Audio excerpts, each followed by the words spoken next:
Hello, special children. What is up? Hello, special children. How are you? I hope you're doing very, very well today.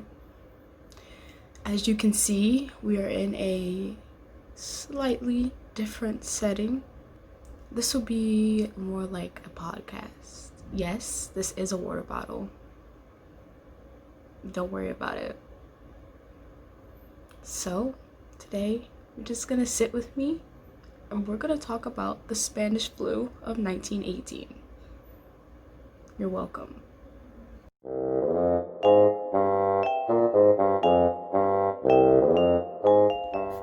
Okay, so the Spanish flu was probably the worst global pandemic in history. Like, they've never seen anything like this. They still haven't. Even now, I know, in 2020. Please. The mortality rate was 10 to 20%, which means about 50 to 100 million people died. That's a lot of people. That's like a ridiculous amount of people. It attacked people, not attacked, it's not like it got up and was like, hey you, let's fight, you're gonna lose, and then they did. That was kind of morbid. It attacked people who were between their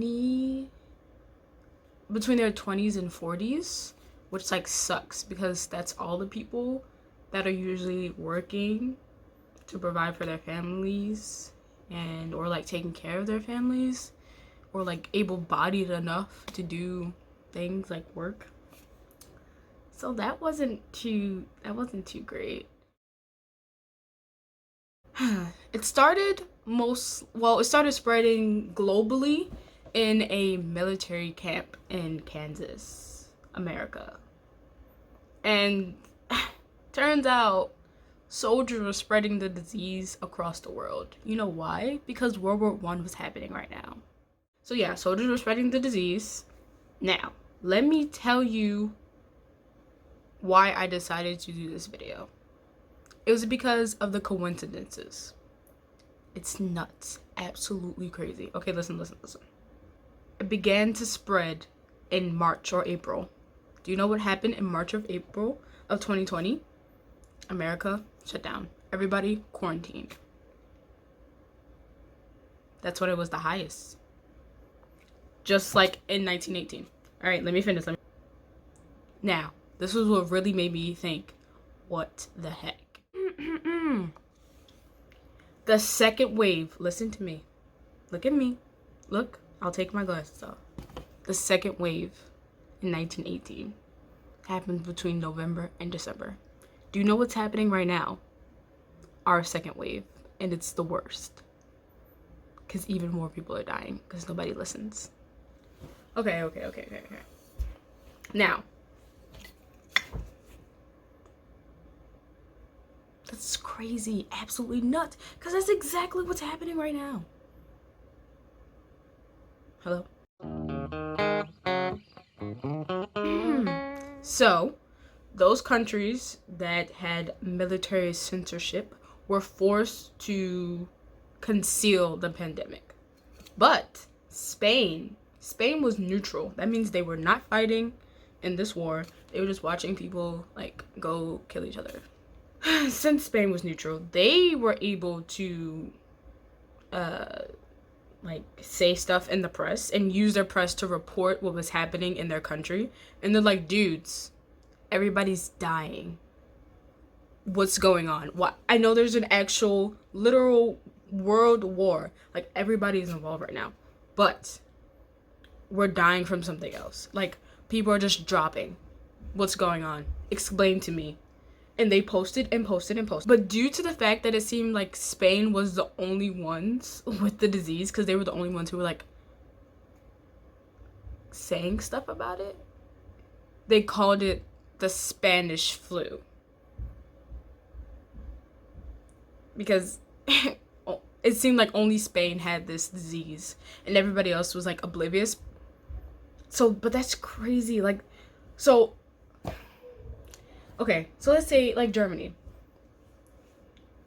Of course, the disease spread there because soldiers were spreading the diseases as they traveled through like front lines, and it was passing through animals too. So even if like you traded things, you're still passing on the disease. Like now, like just stay put. Just stay home, okay? Here, you can sit next to me. Just stay home. Wear your mask. Anyways, so say like Germany had it. The government officials can't legally say to their country, hey guys, there's an illness going around. I think it's from Spain, but people are dropping like dead in 2 to 3 days. You can't talk about, because we're under military censorship. People are dying for no reason, and you're like, ooh, I'm fighting this war. I'm trying to win. I'm gonna have to suffer in silence for a little bit. No, what? That doesn't make what? Second wave happened during like September through December, which is crazy because that's what our second wave is doing, happening between September and December, and it went down during the summer, and it started in March and April, just like in 1918, which is like, the coincidences just make me feel a little sick. Not sick enough to throw up though. Ew. During these pandemics, there was different responses throughout different parts of the world, just like now. I'm gonna read some responses, but let me first tell you like what the main thing was. So those who spread it but didn't get symptoms were still quarantined. The recommended 2 weeks. Crazy, right? Nuts. So people who were exposed to it but don't show any symptoms, they are still required to go in quarantine as not to spread it to other people. Public places shut down. Everything. Schools, stores, churches, any public places, fairs, circuses. I haven't been out in a long time. What other place is public? That's it, right? That's like the general thing. Anyways, everything was forbidden. Everybody stay inside your house. Do not move. If you have to, absolutely have to move, please wear a mask. Wilmer Cruson, who was, hopefully I'm saying that right, was Philadelphia's public health director. And they should have fired him on the spot. Because this dude sucked. And was helping to get everyone. He was the disease's manager. That's what it seems like. He was like, ooh, where do you want to go to next? I heard Delaware is nice. I think they have beaches. You might like that.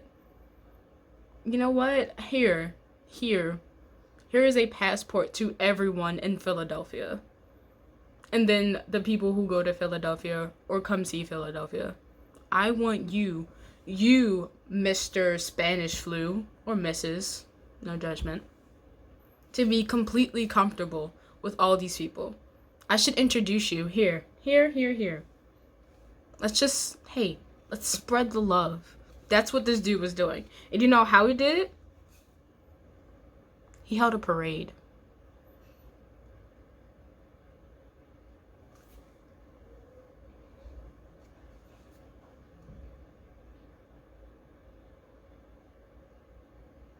Like, what's the Thanksgiving parade? That's what he did. He's like, I know what will stop this. No, he didn't even care about stopping it. He just didn't care. He's like, let's hold a parade, though. Like, you know, I'm feeling kind of down. Let's hold a massive parade where a bunch of other people will be. This is still a water bottle, but it's for emphasis. He was in denial. Do you know who else was in denial? Our lovely president. In St. Louis. St. Louis public health response was like a complete different. That's such a what? St. Louis response was completely different. They knew what they were doing because their public health director knew what was up. Okay, now this dude, Dr. Max Starkloff, and he was the health commissioner of St. Louis. Should probably mention that. He had local physicians on high alert all the time. They got their mess together and they were like, this isn't happening to any more people. Let's get this together right now. Right now. I will fight. And he did. He did fight. He wasted no time with the closing of all public places, schools, movie theaters, pools. Oh, pools. Dumb, I am. Movie theaters. Come on. Churches, everything. Every public place to be gathered at was closed and banned. And guess what? Guess what? There was pushback, because there always will be. He's trying to keep people from dying. And they're like, but I want to go to the movies. I want to go to the movies. No, stay home. People are dying. What? What? Oh, you didn't see that. This is a mic. Testing. People are dying. What are you doing? What? Anyways. Of course, the infection or disease still spread and thousands of people got sick. But this dude might have been like a literal genius. Do you know what he did? There was a network of volunteer nurses who took care of people at their homes, so no one had to go out and further spread the disease. So, of course, it's still like kind of bad, like the nurses who helped and doctors. It was probably just nurses. Were still exposed to disease daily, but he kept that mess together. Like, he was like, no, absolutely not. I have a plan. We'll stick to this. Let's not change anything. We don't know when this is gonna go away. I am a literal doctor. I know what I'm talking about. Please just listen to me.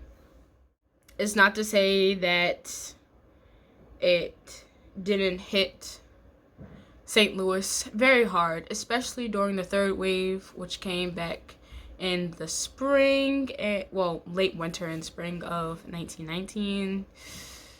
And if this is going according to if 2020 is going according to the spread from 1918, you might want to be a little more prepared for winter, for late winter and early spring next year. Because we were like, oh, I can't wait till 2021. It's not gonna go away. It's not like, ooh, ooh, yeah. 2021, that's my break. You know, it's taking the year off. I'm gonna go explore other horizons. No, what? Okay. Last one. San Francisco. San Francisco enforced wearing masks. Wonderful. Love that. Except San Francisco health officials put their complete and utter faith in gauze face masks.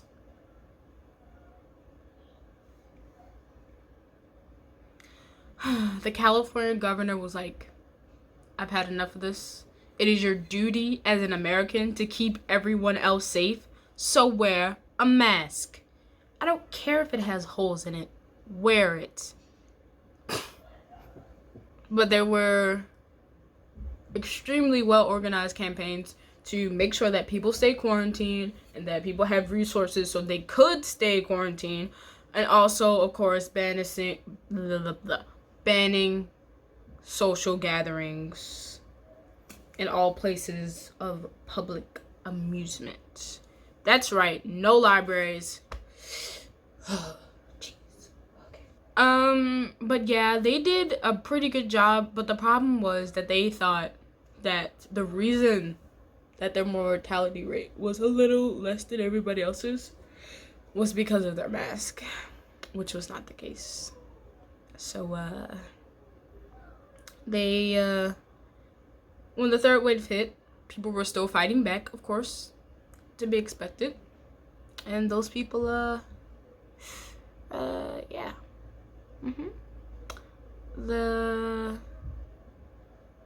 Once they fought back and people reopened most of the public places, like they're doing now, because people don't listen.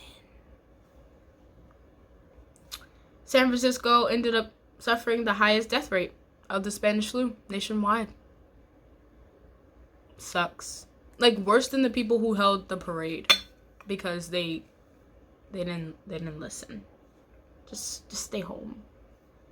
And if you have to go out, wear a mask.